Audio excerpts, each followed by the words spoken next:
మీరు బయటికి చాలా నార్మల్‌గా నార్మల్‌గా కనిపిస్తూ కనిపిస్తారు. ఉంటారు. కానీ లోపల మాత్రం అలసిపోయి ఉంటారా? ఎక్కువ ఆలోచనలు, చిన్న చిన్న విషయాలకే టెన్షన్, కోపం, భయం, నిద్రలేమి, ఒంటరితనం. ఇవన్నీ ఇప్పుడు చాలా మందికి కామన్ అయ్యాయి. కానీ ఒక విషయం గుర్తుంచుకోండి. మన మనసు కూడా బాడీ లాంటిదే. దానికి కూడా కేర్ కావాలి.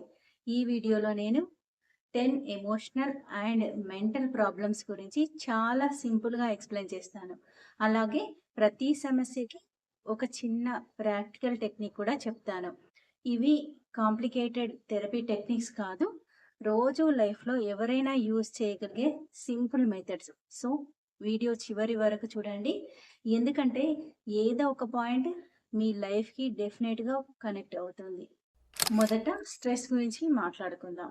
స్ట్రెస్ పూర్తిగా బ్యాడ్ కాదు. మనలో చాలామంది ఏమనుకుంటాము అంటే, స్ట్రెస్ అంటే మంచిది కాదు అని. ఆల్రెడీ మన ఛానల్‌లో good stress and bad stress గురించి చాలా క్లియర్‌గా ఎక్స్‌ప్లెయిన్ చేశాను. ఎవరైనా చూడాలి అనుకుంటే ఆ వీడియోని తప్పకుండా చూడండి. కొంచెం స్ట్రెస్ ఉంటే మనం యాక్టివ్‌గా ఉంటాం. కానీ ప్రాబ్లమ్ ఎప్పుడు మొదలవుతుంది అంటే, మైండ్‌కి రెస్ట్ దొరకకపోతే. ఎప్పుడు ఏదో ఒక ఆలోచన, ఏదో ఒక బాధ్యత, ఏదో ఒక టెన్షన్. అప్పుడు బాడీ కూడా టైర్డ్ అయిపోతుంది. స్ట్రెస్ ఉన్నప్పుడు చాలామంది చేసే మిస్టేక్ ఏంటి అంటే, నేను స్ట్రాంగ్‌గా ఉండాలి అని ఎమోషన్స్‌ని సప్రెస్ చేయటం. కానీ suppressed stress slowly anger, irritation, body పెయిన్స్‌గా బయటికి వస్తుంది. ఇప్పుడు ఒక స్మాల్ టెక్నిక్ చూద్దామా?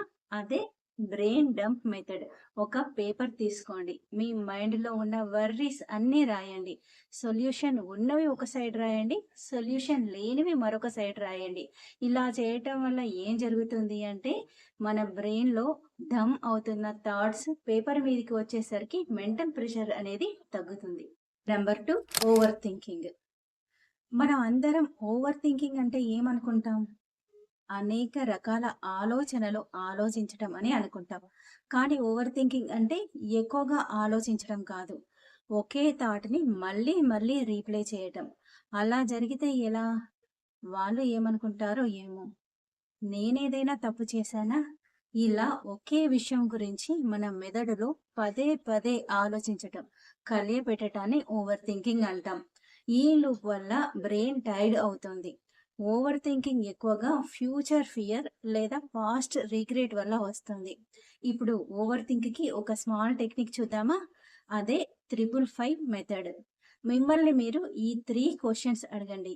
ఏదైనా ఒక విషయం గురించి పదే పదే ఆలోచిస్తున్నప్పుడు, రీప్లే చేస్తున్నప్పుడు, ఈ విషయం నాకు 5 రోజులకు ఇంపార్టెంట్‌గా ఉంటుందా? లేదా 5 నెలలకు ఇంపార్టెంట్‌గా ఉంటుందా? పోనీ 5 సంవత్సరాలకు ఇంపార్టెంట్‌గా ఉంటుందా? చాలా థాట్స్ టెంపరరీ. మనం అనుకున్నంత ఇంపార్టెంట్ కాదు అని అప్పుడు రియలైజ్ అవుతాం. Number 3, anxiety. యాంగ్జైటీ అంటే నిజానికి అక్కడ ఎలాంటి ప్రమాదము, ఎలాంటి డేంజర్ లేకపోయినా కానీ మన బాడీ డేంజర్‌లో ఉన్నట్టు రియాక్ట్ అవుతోంది.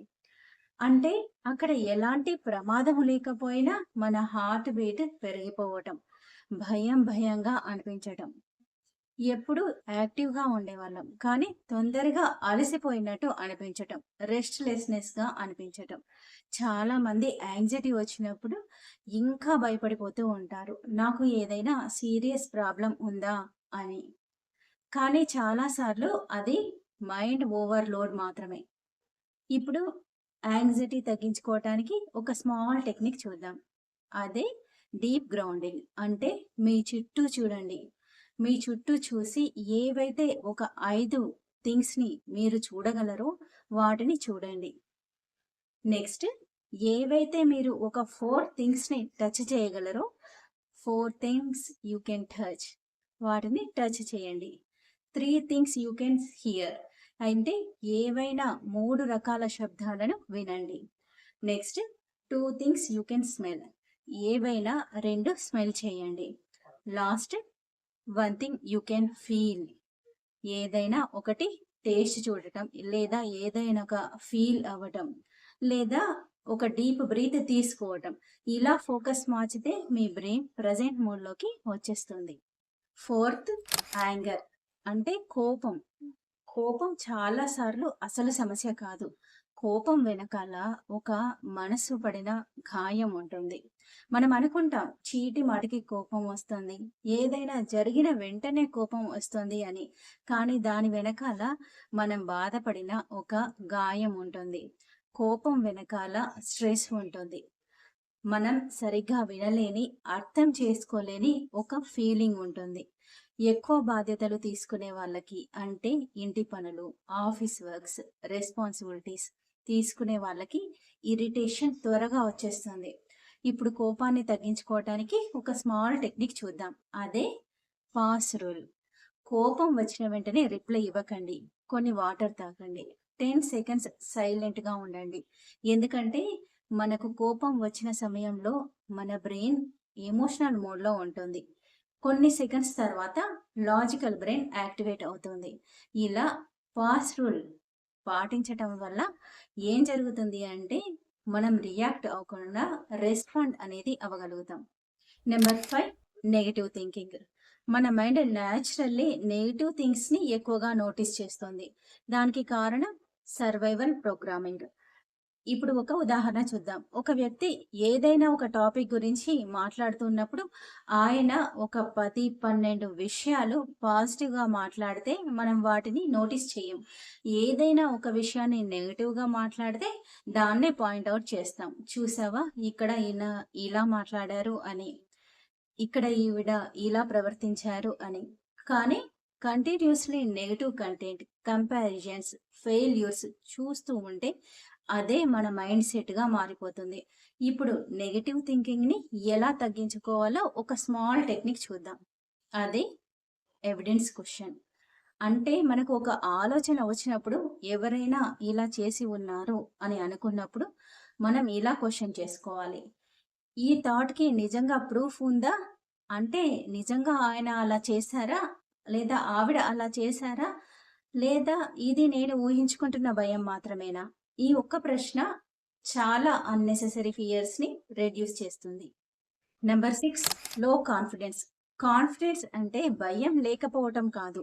భయం ఉన్నా కూడా ఒక స్టెప్ ముందుకు తీసుకోవటం. చాలామంది వాళ్ళని వాళ్ళు ఇతరులతో కంపేర్ చేసుకుంటూ కాన్ఫిడెన్స్‌ని లాస్ అవుతూ ఉంటారు. ఉదాహరణకి పబ్లిక్ స్పీకింగ్ అనుకుందాం. నేను ఆయనలా మాట్లాడలేను. నేను అంత కాన్ఫిడెంట్‌గా, అంత కామ్‌గా నా ప్రెజెంటేషన్‌ని చేయలేను. ఆయన చూడు ఎంత బాగా చేస్తున్నారు. ఇలా ఇతరులతో కంపారిజన్ అనేది చేసుకోకూడదు. ఇలా చేసుకోవటం వల్ల మన కాన్ఫిడెన్స్ అన్నది కోల్పోతాం. నా వల్ల కాదు, నేను చేయలేను. ఇలా పదే పదే రిపీట్ చేయటం వల్ల కాన్ఫిడెన్స్ అన్నది తగ్గిపోతుంది. ఇప్పుడు కాన్ఫిడెన్స్ తగ్గిపోకుండా ఉండటానికి, ఇంప్రూవ్ అవ్వటానికి ఒక స్మాల్ టెక్నిక్ చూద్దాం. అదే స్మాల్ విన్స్ జనరల్. రోజుకి 3 స్మాల్ అచీవ్‌మెంట్స్ రాయండి. చిన్న పనైనా సరే. ఈరోజు కామ్‌గా మాట్లాడాను. ఒక పని కంప్లీట్ చేశాను. ఇలా చేయటం వల్ల బ్రెయిన్ స్లోలీ నేను కేపబుల్ అని బిలీవ్ చేయటం మొదలుపెడుతుంది. అప్పుడు మన మీద మనకే కాన్ఫిడెన్స్ అనేది పెరుగుతుంది. Number 7 loneliness. చుట్టూ అందరూ ఉన్నా కూడా కొంతమంది లోన్లీగా, ఒంటరిగా ఫీల్ అవుతూ ఉంటారు. ఎందుకంటే లోన్లీనెస్ అంటే కంపెనీ లేకపోవటం మాత్రమే కాదు. ఎమోషనల్ కనెక్షన్ అనేది లేకపోవటం. అంటే మీ చుట్టూ అందరూ ఉంటారు. కానీ ఎవరి పనుల్లో వాళ్ళు బిజీగా ఉంటారు. లేదా ఎవరి మొబైల్స్‌లో వాళ్ళు బిజీగా ఉంటారు. ఇప్పుడు స్మాల్ టెక్నిక్ చూద్దాము. Emotional expression. మీ ఫీలింగ్స్‌ని లోపల పెట్టుకోకండి. ఒక ట్రస్టెడ్ పర్సన్‌తో మాట్లాడండి. మీ ఫీలింగ్స్‌ని షేర్ చేసుకోండి. లేదా జర్నల్ రాయండి.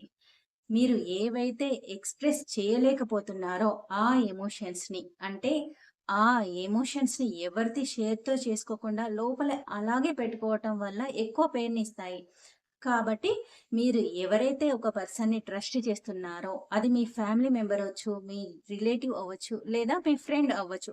వాళ్ళతో మీ ఎమోషన్స్‌ని, మీ ఫీలింగ్స్‌ని షేర్ చేసుకోండి. ఇలా చేసుకోవటం వల్ల మీలో లోన్లీనెస్ అనేది తగ్గిపోతుంది. లేదా మీ ఫీలింగ్స్‌ని పేపర్ పైన పెట్టండి. ఇలా చేయటం వల్ల కూడా మీ ఏవైతే ఎమోషన్స్‌ని దాచిపెట్టారో ఆ పెయిన్ అంతా బయటికి వచ్చేస్తుంది. Number 8 fear of future. అంటే భవిష్యత్తు గురించి భయం. ఫ్యూచర్ గురించి ఆలోచించడం అనేది నార్మల్. అది మనమందరం చేస్తూనే ఉంటాం. అంటే నేను ఫ్యూచర్‌లో ఇలా ఉండాలి. అంటే దానికోసం ఏం చేయాలి? నెక్స్ట్ నా పిల్లలు ఫ్యూచర్‌లో ఇలా ఉండాలి. నా ఫ్యామిలీ ఇలా ఉండాలి. నేను ఎలా జీవించాలి? ఇలాంటి ఫ్యూచర్ గురించి ఆలోచించే ఆలోచనలు అందరికీ రావటం అనేది కామన్. కానీ ఫ్యూచర్‌ని కంట్రోల్ చేయాలని ప్రయత్నిస్తే యాంగ్జైటీ అనేది పెరుగుతుంది. మరి దీనిని తగ్గించుకోవటానికి ఒక స్మాల్ టెక్నిక్ చూద్దాం. అదే సర్కిల్ ఆఫ్ కంట్రోల్. ఇప్పుడు ఒక సర్కిల్‌ని డ్రా చేయండి. ఆ సర్కిల్ లోపల మీ కంట్రోల్‌లో ఉన్నవి ఏంటి అనేది రాయండి. సర్కిల్‌కి బయట మీ కంట్రోల్‌లో లేనివి ఏంటి అనేది రాయండి. అంటే సర్కిల్‌లో బయట ఉన్న విషయాలపై మీకు ఎనర్జీ అనేది తగ్గించాలి. మీ కంట్రోల్‌లో లేని విషయాల గురించి ఆలోచించడం అనేది తగ్గించాలి. ఏవైతే ఇన్‌సైడ్‌లో మీ కంట్రోల్‌లో ఉన్నవి రాసుకున్నారో వాటిపైన మాత్రమే ఫోకస్ పెట్టండి. Number 9 emotional ఎగ్జాక్షన్. ఎప్పుడు స్ట్రాంగ్‌గా ఉండేవాళ్ళు ఒక స్టేజ్ తర్వాత ఎమోషనల్లీ టైర్డ్ అయిపోతారు. అందరి ప్రాబ్లమ్స్ క్యారీ చేస్తూ అంటే అన్ని పనులు తామే చూసుకుంటూ ఇంటి పనులు, office works, tensions, loans, EMIs, health problems, పిల్లల ఫ్యూచర్ ఇవన్నీ చూసుకుంటూ తమ ఎమోషన్స్‌ని తాము ఇగ్నోర్ చేస్తూ ఎమోషనల్లీ టైర్డ్ అయిపోతూ ఉంటారు. ఇప్పుడు ఒక స్మాల్ టెక్నిక్ చూద్దాం. 10 మినిట్స్ సెల్ఫ్ టైం. రోజులో కేవలం 10 నిమిషాలు మీకోసం పెట్టుకోండి. ఫోన్ లేకుండా, టీవీ లేకుండా, ఎలాంటి నాయిస్ లేకుండా ఇలా కేవలం 10 నిమిషాలు మీకోసం మీరు పెట్టుకోండి. అంటే కేవలం సైలెంట్‌గా ఉండాలి. సైలెన్స్ కూడా మైండ్‌కి మెడిసిన్ లాంటిదే. Number 10 sleep and mental health. Sleep disturb అయితే అంటే నిద్ర సరిగా లేకపోతే ఎమోషన్స్ కూడా డిస్టర్బ్ అవుతాయి. లేట్ నైట్ పడుకోవటం, ఓవర్ థింకింగ్ చేయటం, ఫోన్ స్క్రోలింగ్ చేయటం, స్ట్రెస్ వల్ల బ్రెయిన్ ప్రాపర్ రెస్ట్ తీసుకోలేకపోతుంది. అందుకే మన ఎమోషన్స్ కూడా డిస్టర్బ్ అవుతూ ఉంటాయి. ఇప్పుడు ఒక స్మాల్ టెక్నిక్ చూద్దాం. Brain slow down routine. అంటే నిద్రపోయే ముందు లైట్స్ డిమ్ చేయండి. ఫోన్ని కనీసం ఒక గంట ముందు పక్కన పెట్టేయండి. పడుకోబోయే ముందు గంట సేపు ఫోన్ని వాడటం ఆపేసేయండి. నెక్స్ట్ స్లో బ్రీతింగ్ ప్రాక్టీస్ చేయండి. బాడీకి సిగ్నల్ ఇవ్వాలి. ఇప్పుడు నేను రెస్ట్ తీసుకోబోతున్నాను. నేను నిద్రపోవటానికి రెడీగా ఉన్నాను అని. ఈ వీడియోలో చెప్పిన ప్రతి ప్రాబ్లం చాలా కామన్. మీరు ఎలోన్ అని కాదు. మీ మనసు అలసిపోతే దాన్ని ఇగ్నోర్ చేయకుండా అర్థం చేసుకోవటానికి ప్రయత్నించండి. హీలింగ్ అంటే ఒక్క రోజులో జరిగేది కాదు. కానీ చిన్న చిన్న స్టెప్స్ చాలా పెద్ద మార్పు తీసుకొస్తాయి. ఈ వీడియోలో మీకు ఏ పాయింట్ ఎక్కువ కనెక్ట్ అయ్యిందో కామెంట్ బాక్స్‌లో తెలపండి. ఇలాంటి ఎమోషనల్ వీడియోల కోసం ఛానల్‌ని సబ్స్క్రైబ్ చేసుకోండి. నేను మీ Susmita, NLP practitioner and emotional wellness coach. మళ్ళీ నెక్స్ట్ వీడియోతో కలుద్దాం. Stay connected, be happy.